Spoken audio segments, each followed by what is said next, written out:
क्या बेटियां बोझ होती है। कविता अपने माता पिता की बहुत लाडली थी।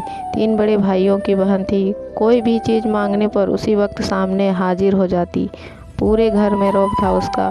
पूरे परिवार और नौकरों पर राजकुमारी की तरह हुक्म चलाती थी कविता। स्कूल में भी पूरा रौब था उसका। बड़े घर की लाडली जो थी वह, ऐसे ही उसने कॉलेज में दाखिल लिया। उसके ठाट बाट बड़ी गाड़ी में आना जाना, हर दिन नया फैशन देखकर हर कोई उससे दोस्ती करना चाहता था। थोड़े ही दिनों में उसके बहुत से दोस्त बन गए। पूरे कॉलेज में उसकी अपनी एक पहचान थी। इन दिनों उसके घर एक रिश्ता आया। खानदानी लोग थे और पापा की पुरानी जान पहचान थी। उनके साथ कविता के साथ कोई ज़बरदस्ती नहीं थी, पर कविता ने फिर भी हाँ कर दी क्योंकि वह अपने परिवार से बहुत प्यार करती थी। वह जानती थी कि वह लोग उसका अच्छा ही सोचेंगे। लड़के का नाम राज था। राज काफ़ी पढ़ा लिखा और समझदार लड़का था। ससुराल वाले भी बहुत अच्छे थे। ससुराल में कविता की जगह वैसी थी जैसे कि मायके में कोई भी कार्य कविता की सलाह के बिना नहीं होता था। सबकी लाडली बहू बन गई थी वह। फिर उसके घर एक बेटे का जन्म हुआ। राहुल कविता को जान से प्यारा था। पोता पाकर ससुराल वाले तो फूले नहीं समाते थे। कविता कभी कभी सोचती थी कि उसकी किस्मत कितनी अच्छी है। उसका हर अपना उससे कितना प्यार करता है। चाहे जीवन में कैसा भी समय आए, मेरे अपने हमेशा मेरे साथ हैं। मैं कभी अकेला नहीं हो सकती। कितनी खुशकिस्मत हूँ मैं। पर शायद कविता की खुशियों को उसकी अपनी ही नज़र लग गई थी। एक दिन वह मायके जाने की जिद कर बैठी। राज को बहुत काम था लेकिन वह फिर भी उसे ले गया। रास्ते में उनकी गाड़ी अन्य गाड़ी से टकरा गई। कविता, राज और राहुल बहुत बुरी तरह से जख्मी हो गए। काफ़ी दिनों के इलाज के बाद राज और राहुल तो ठीक हो गए, लेकिन कविता पूरी तरह ठीक ना हो सकी। सर पर चोट लगने के कारण वह अपनी आंखों की रोशनी खो बैठी। अब कविता की किस्मत जैसे उल्टे पांव चलने लगी। मायके वाले कुछ दिनों तक उससे मिलने आते रहे, फिर कभी कभार फ़ोन ही करके पूछ लेते कि अब कैसी हो। धीरे धीरे ये सिलसिला भी कम हो गया। ससुराल वालों की सहानुभूति भी कम होने लगी। घर में किसी को पास बैठने के लिए कहती तो जवाब मिलता, बहुत काम है, अब तुम भी हाथ नहीं बटा सकती। राज भी चिड़चिड़ा हो गया था। बस राहुल ही था उसके साथ, जिसके साथ हंसते खेलते उसका वक्त गुजरता।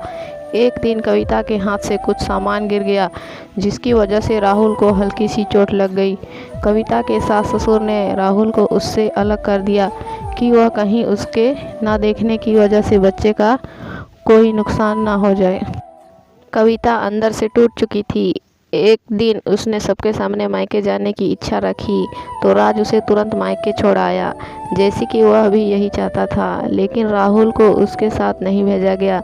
कविता कभी राहुल से दूर नहीं रही थी, पर अपनी कमी के कारण उसे ज़्यादा बहस नहीं की।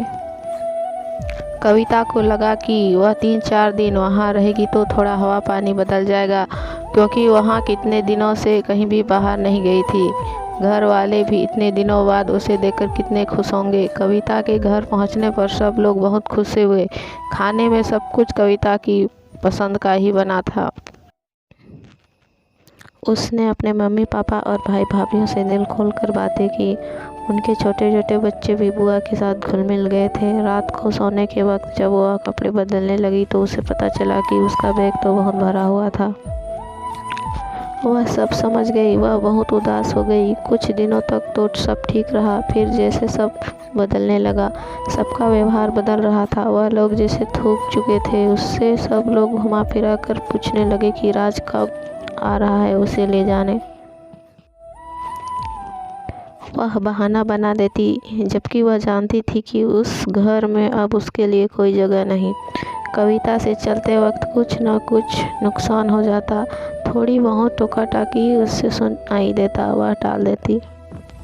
एक दिन उसके हाथ से लगकर एक कीमती फूलदान टूट गया। छोटी भाभी ने बहुत हंगामा मचाया। कविता के माता पिता रोज रोज के झमेलों से तंग आ गए थे। उन्होंने राज को खुद से फ़ोन कर दिया। राज कविता को अपने घर ले गया। कविता को अपने परिवार वालों से ये उम्मीद न थी। जिस कविता के कहे बिना घर में एक पत्ता भी नहीं हिलता था, उस घर के लिए वह अब बोझ बन चुकी थी। राज के साथ ससुराल आते वक्त वह बहुत खुश थी, क्योंकि वह अपने घर जा रही थी, अपने जिगर के टुकड़े राहुल के पास। परंतु यह खुशी भी कुछ पल की ही थी। सारा बंदोबस्त पहले ही किया हुआ था। कविता को सीधे ऊपर वाले कमरे में पहुंचा दिया गया। राहुल से दूर रहने की सख्त चेतावनी दी गई। एक काम वाली लता को उसकी जिम्मेदारी सौंपी गई, जो उसके खाने पहनने जैसी ज़रूरतों का ध्यान रखती। कविता ज़्यादातर चुप ही रहती, कभी कभी काम वाली लता से थोड़ा बतिया लेती। उसके जरिए राहुल का पता चल जाता। सबकी लाडली बेटी और बहू सबके लिए लाडली से बोझ बन चुकी थी। वीडियो पसंद आए तो like, comment, share and subscribe करें। बेल आइकन को प्रेस कर लें ताकि वीडियो की नोटिफिकेशन आपको मिलते रहे।